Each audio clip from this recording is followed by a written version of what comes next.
دیکھا تھا اللہ رب العزت نے ان لوگوں کو مستثنا قرار دے دیا جو لوگ کمزور مرد تھے، بیمار تھے، کسی ایسی مجبوری میں تھے، چاہے ان میں مرد تھے، چاہے عورتیں تھیں، چاہے ان میں بچے تھے کہ وہ ہجرت موٹی کرنے کی موٹی والی بات تھی، میں نے وہ ساری چپکے رحم کے وہاں رکھ دی ہیں، اس استطاعت میں نے۔ سو گئی سائمہ کاشف اپنا مائک میوٹ کیجیے۔ تھی میرا مائک کیسے؟ کہ وہ طاقت نہ رکھتے ہوں کسی تدبیر کے کہ کسی طریقے سے وہ اس جگہ سے نکل جائے۔ اللہ رب العزت نے ان کے لیے خوشخبری بھی دی ہے کہ اللہ رب العزت انشاءاللہ تعالی اپنی معاف کر دے گا ان کو، ٹھیک ہے، امید ہے اللہ انہیں معاف کر دے گا۔ جب اللہ رب العزت امید دلاتے ہیں تو اللہ کی امید بھی 100% ایک طرح شیورٹی ہوتی ہے۔ تو یہاں ہم دیکھیں گے سورہ النساء آیت نمبر 100 میں اللہ رب العزت مزید ہجرت کے بارے میں ہی کیا فرما رہے ہیں۔ اعوذ باللہ من الشیطان الرجیم، ومن اور جو کوئی یہاجر وہ ہجرت کرے گا، فی سبیل اللہ اللہ تعالی کی راہ میں، یجد وہ پائے گا، فی الارض زمین میں، مراغمن پناہ کی جگہ، کثیرن بہت زیادہ، وسعتن اور بڑی کشادگی بھی۔ اور جو کوئی اللہ تعالیٰ کی راہ میں ہجرت کرے گا وہ زمین میں پناہ کی بہت جگہ اور بہت بڑی کشادگی پائے گا۔ یہ ان لوگوں کی حوصلہ افزائی بھی ہے کہ جو اپنے گھر، اپنے جگہ کو چھوڑتے ہوئے محسوس کرتے ہیں کہ شاید اب وہ رل گئے، وہ پریشان ہو گئے۔ ومن اور جو کوئی یخرج نکلے، من بیتی ہی اپنے گھر سے، مہاجرن ہجرت کرتے ہوئے، اللہ اللہ تعالیٰ کی طرف، ورسول ہی اور اس کے رسول کی، ثم پھر یدرک ہو پالے گا اس کو، پالے اس کو، الموت موت۔ اور جو کوئی اپنے گھر سے اللہ تعالیٰ اور اس کے رسول کی طرف ہجرت کرتے ہوئے نکلا پھر اس کو موت پالے، فقد تو تحقیق، وقع ثابت ہو گیا، اجرہ اس کا اجر، اللہ اللہ تعالیٰ کے اوپر، تو یقیناً اس کا اجر اللہ تعالیٰ پر ثابت ہو گیا۔ وکانا اور ہمیشہ سے ہے اللہ اللہ تعالیٰ، غفوراً بڑا بخشنے والا، رحیماً نہایت رحم کرنے والا۔ اور اللہ تعالیٰ ہمیشہ سے ہی بہت بڑا بخشنے والا ہے، نہایت رحم فرمانے والا ہے۔ تو یہاں ان لوگوں کا ذکر کیا گیا ہے کہ جو کوئی ہجرت کے لیے نکلے اور یہ سوچ رکھیں کہ پتہ نہیں ہمارا گھر چھوڑتے ہوئے ہمارا کیا حال ہوگا، اور ان کے لیے اللہ رب العزت نے زمین میں بہت بڑی وسعت رکھی ہے، یعنی ان کو اپنی چھوڑنے کی جگہ سے بہترین جگہ ملے گی۔ اور اگر ایسا شخص دوران ہجرت یعنی اپنے گھر سے نکل پڑے اللہ اور اس کے رسول کے راستے میں اور پھر اس کو وفات پا جائے وہ، تو پھر بھی اللہ رب العزت نے اپنی طرف اس کے بہت بڑے اجر کا وعدہ کر لیا۔ اور غفور اور رحیم اللہ رب العزت کی صفات بتا رہی ہیں کہ پھر اللہ رب العزت یہ دونوں صفات اس شخص کے حق میں ہوں گی اس کی۔ گرامر سے پہلے دیکھتے ہیں، واو حرف عطف ہے اور من یہاں پہ شرط ہے۔ اس کی وجہ کیا ہے؟ آگے مضارع ہمیں مجزوم نظر آ رہا ہے تو من شرطیہ ہے، اور یہاجر وہ ہجرت کرے گا، یہاجر فعل مضارع مجزوم، واحد مذکر غائب کا صیغہ ہے، ہا جیم را اس کا روٹ ورڈ ہے، اور ہوا کی ضمیر اس کے اندر فاعل ہے۔ یعنی کہ جو کوئی اپنے گھر سے نکل پڑے، ہجرت کرے، جیسے پچھلی آیات میں بتایا گیا، فی سبیل اللہ اللہ کی راہ میں۔ سبیل اللہ مرکب اضافی ہے، سبیل ایک اسم ہے، سین با لام جس کا روٹ ورڈ ہے، اور اللہ دوسرا اسم ہے حمزہ لامہ روٹ ورڈ کے ساتھ۔ فی حرف جار نے اس کو مجرور کر کے مرکب جاری بنایا اور متعلق یہاجر فعل کے ہو گیا، تو فعل اپنے فاعل اور متعلق کے ساتھ مل کے جملہ فعلیہ شرطیہ ہو گیا۔ یجد وہ پائے گا، یجد یہاں پر اگر ہم دیکھیں تو فعل مضارع مجزوم آ رہا ہے، اور یہاں پہ ہمیں جواب شرط بھی مل رہا ہے، یعنی یہاں سے جواب شرط شروع ہوگا۔ یجد فعل مضارع مجزوم، واحد مذکر غائب کا صیغہ، واو جیم دال روٹ ورڈ ہے۔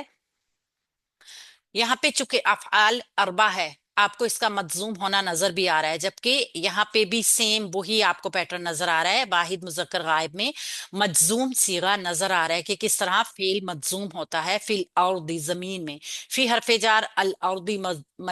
مجرور، مرکب جاری کا یہ پیٹرن یجد کے متعلق ہو جائے گا، تو فعل اپنے متعلق کے ساتھ ملے گا، آگے مفعول کو بھی اپنے ساتھ ملائے گا جو کہ مراغمن کثیرن، پہلے کریں گے کثیرن و وسعتن،